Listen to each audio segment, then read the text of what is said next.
Hello again. It's us giving you more futures information from the 2022 vintage. Before we get started though, I'd like to say if you like these videos, please give us a like and share it with your friends. Because we have fun doing this, and this is what we do for a living, and we want to give you as much information as we can. The other thing I want to say is, you may get the impression that we like all these wines, and we do. There are many wines that come out that we do not record, and some we will offer, but we're not offering all the wines. And the reason for we don't offer all the wines is because maybe we didn't like them as much, and not to say that we don't like a lot of the wines that we don't do videos on, but B, that we feel that these wines are really not wines to buy for futures, that you should just wait until they're released and you can buy them on release, and then those we will go ahead and give that information to you.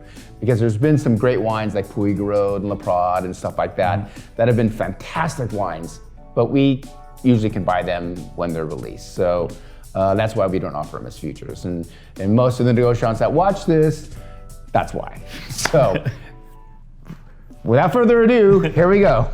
So today we're going to do a few other, a few wines from both the right and left bank.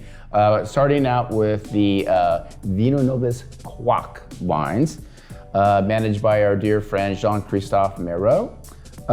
What he has done in Quoc and Merot with Team Jerome, and now they're Thomas Duclos, Michel Rolland. I mean, the whole, team that is involved with these properties has just been nothing short of miraculous. These estates that we'll talk about today have just completely turned around. And starting with Peter Quoc's first purchase in Bordeaux was Chateau Haut Brisson, which is Saint-Emilion. He's kind of down in the flats below the Côte. So most people think that's kind of the sandy area, not the good area of Saint-Emilion. But there are limestone veins that kind of come out from the Côte and go to the Dordogne River, Dordogne? Yeah. And he just happens to be on one of those little veins, like Montbosquet, for example. And so anyways, the 2022 Haut Brisson is a baller wine for the money. I mean, we're talking under $30. I think that's where we're at, with $25 or something Pretty sure, like that. Yeah. So yeah, killer wine, Kyle. Always one of the great values in Bordeaux, huh? And this year, 95 Merlot, 5 Cabernet Franc.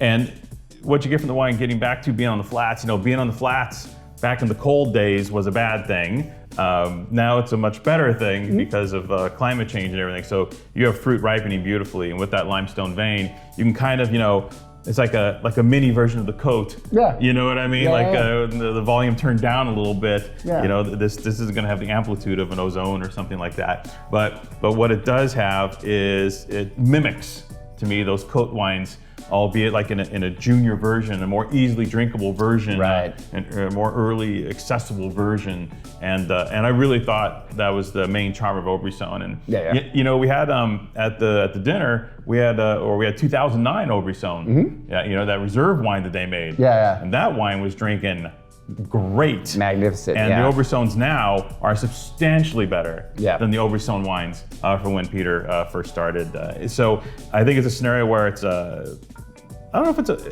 it's a must buy. Must buy is the wrong word, but if you buy this wine and put a case away, it's a great buy. Yeah. And it's going to be it's a sleeper wine. Huh? Yeah. Bob Park used to call them sleepers.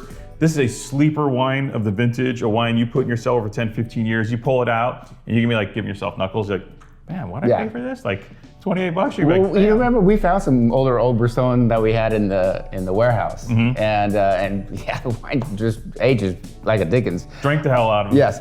One thing I do want to say about Haut Brisson, because in the past, like 2009, 2010, they made a reserve. Like you said, remember the reserve? Yeah. They made a reserve. They don't do that anymore. Everything goes into the one bottling. Yeah. So they had the reserve, which was their special plot, and now they just use it all into one bottling. So yeah, great wine. Great wine, bye. Yep.